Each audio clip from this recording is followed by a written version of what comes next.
The Scarlet Letter by Nathaniel Hawthorne, Chapter 19, The Child at the Brookside. "Thou wilt love her dearly," repeated Hester Prynne, as she and the minister sat watching little Pearl. "Dost thou not think her beautiful? And see with what natural skill she has made those simple flowers adorn her.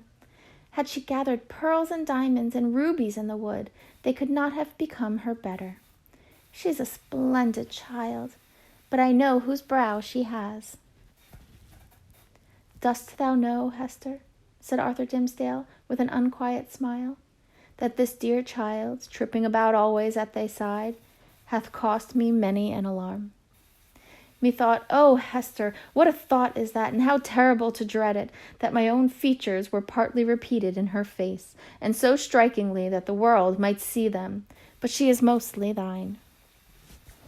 No, not mostly," answered the mother, with a tender smile. "A little longer, and thou needest not to be afraid to trace whose child she is. But how strangely beautiful she looks with those wild flowers in her hair! It is as if one of the fairies, whom we left in dear old England, had decked her out to meet us." It was with a feeling which neither of them had ever before experienced that they sat and watched Pearl's slow advance.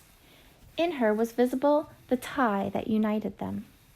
She had been offered to the world these 7 past years as the living hieroglyphic in which was revealed the secret they so darkly sought to hide.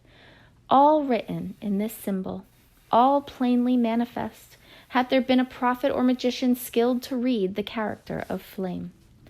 And Pearl was the oneness of their being. Be the foregone evil what it might, how could they doubt that their earthly lives and future destinies were conjoined when they beheld at once the material union and the spiritual idea in whom they met and were to dwell immortally together? Thoughts like these, and perhaps other thoughts which they did not acknowledge or define, threw an awe about the child as she came onward. "Let her see nothing strange, no passion, no eagerness, in thy way of accosting her," whispered Hester. "Our Pearl is a fitful and fantastic little elf sometimes. Especially she's generally intolerant of emotion, when she does not fully comprehend the why and wherefore. But the child hath strong affections. She loves me and will love thee." "Thou canst not think," said the minister, glancing aside at Hester Prynne, "how my heart dreads this interview and yearns for it. But in truth, as I already told thee, children are not readily won to be familiar with me. They will not climb my knee, nor prattle in my ear, nor answer to my smile, but stand apart and eye me strangely. Even little babies, when I take them in my arms, weep bitterly. Yet Pearl, twice in her lifetime, hath been kind to me. The first time thou knowest it well. The last was when thou ledst her with thee to the house of yonder stern old governor. And thou didst plead so bravely in her behalf and mine," answered the mother. "I remember it, and so shall little Pearl. Fear nothing. She may be strange and shy at first, but will soon learn to love thee." By this time Pearl had reached the margin of the brook, and stood on the further side, gazing silently at Hester and the clergyman, who still sat together on the mossy tree trunk, waiting to receive her. Just where she had paused, the brook chanced to form a pool so smooth and quiet that it reflected a perfect image of her little figure, with all the brilliant picturesqueness of her beauty, in its adornment of flowers and wreathed foliage, but more refined and spiritualized than the reality. This image, so nearly identical with the living Pearl, seemed to communicate somewhat of its own shadowy and intangible quality to the child herself. It was strange, the way in which Pearl stood, looking so steadfastly at them through the dim medium of the forest gloom, herself, meanwhile, all glorified with a ray of sunshine that was attracted thitherward as by a certain sympathy.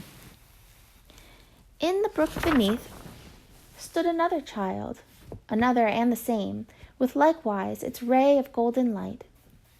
Hester felt herself, in some indistinct and tantalizing manner, estranged from Pearl, as if the child, in her lonely ramble through the forest, had strayed out of the sphere in which she and her mother dwelt together, and was now vainly seeking to return to it. There were both truth and error in the impression. The child and mother were estranged, but through Hester's fault, not Pearl's. Since the latter rambled from her side, another inmate had been admitted within the circle of the mother's feelings, and so modified the aspect of them all, that Pearl, the returning wanderer, could not find her wonted place and hardly knew where she was. "I have a strange fancy," observed the sensitive minister, "that this brook is the boundary between two worlds, and that thou canst never meet thy Pearl again. Or is she an elfish spirit, who, the legends of our childhood taught us, is forbidden to cross a running stream? Pray hasten her, for this delay has already imparted a tremor in my nerves." "Come, dearest child," said Hester encouragingly, and stretching out both her arms. "How slow thou art! When hast thou been so sluggish before now? Here is a friend of mine, who must be thy friend also.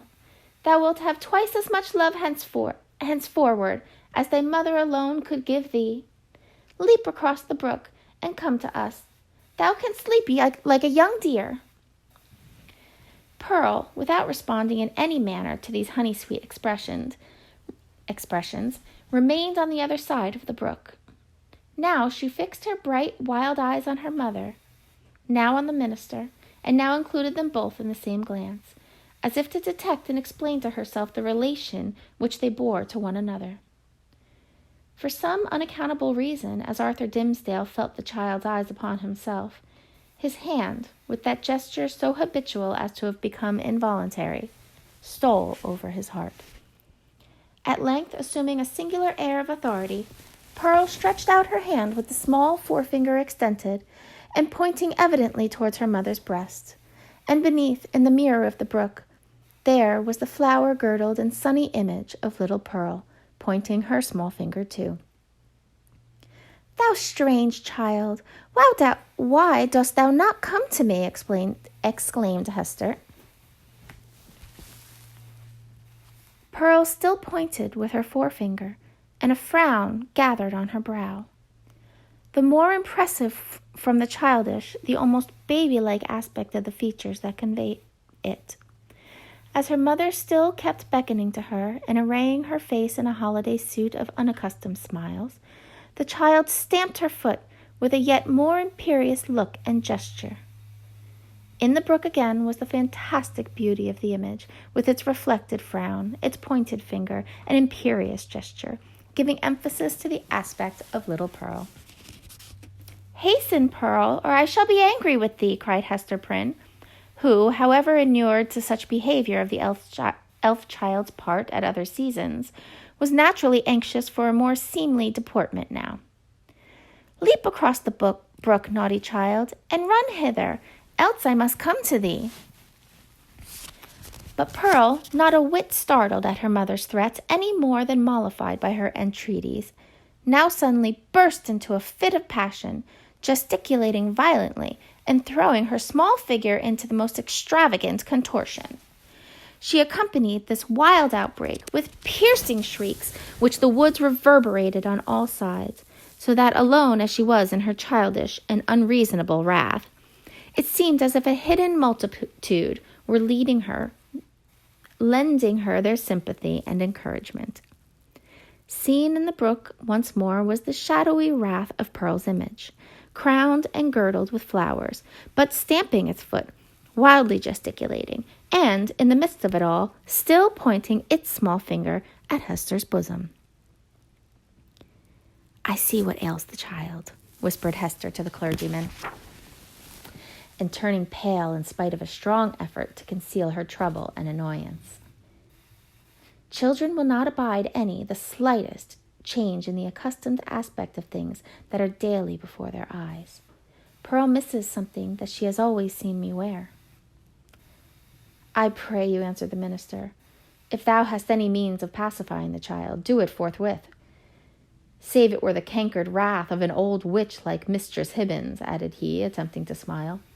"I know nothing that I would not sooner encounter than this passion in a child. In Pearl's young beauty, as in the wrinkled witch, it has a preternatural effect. Pacify her, if thou lovest me." Hester turned again towards Pearl, with a crimson blush upon her cheek, a conscious glance aside clergyman, and then a heavy sigh, while even before she had time to speak, the blush yielded to a deadly pallor. "Pearl," said she sadly, "look down at thy feet, there, before thee, on the hither side of the brook." The child turned her eyes to the point indicated, and there lay the scarlet letter, so close upon the margin of the stream that the gold embroidery was reflected in it. "Bring it hither," said Hester. "Come thou and take it up," answered Pearl. "Was ever such a child?" observed Hester aside to the minister. "Oh, I have much to tell thee about her. But, in very truth, she is right as regards this hateful token. I must bear its torture yet a little longer, only a few days longer, until we shall have left this region, and look back hither as to a land which we have dreamed of. The forest cannot hide it. The mid-ocean shall take it from my hand and swallow it up forever." With these words she advanced to the margin of the brook, took up the scarlet letter, and fastened it again to her bosom. Hopefully, but a moment ago, as Hester had spoken of drowning it in a deep sea, there was a sense of inevitable doom upon her as she thus received back this deadly symbol from the hand of fate. She had flung it into infinite space. She had drawn an hour's free breath, and here again was the scarlet misery glittering on the old spot. So it ever is, whether thus typified or no, that an evil deed invests itself with the character of doom. Hester next gathered up the heavy tresses of her hair and confined them beneath her cap. As if there were a withering spell in the sad letter, her beauty, the warmth and richness of her womanhood, departed like fading sunshine, and a gray shadow seemed to fall across her. When the dreary change was wrought, she extended her hand to Pearl. "Dost thou know thy mother now, child?" asked she reproachfully, but with a subdued tone. "Wilt thou come across the brook and own thy mother now that she has her shame upon her, now that she is sad?" "Yes, now I will," answered the child, bounding across the brook and clasping Hester in her arms. "Now thou art my mother indeed, and I am thy little Pearl."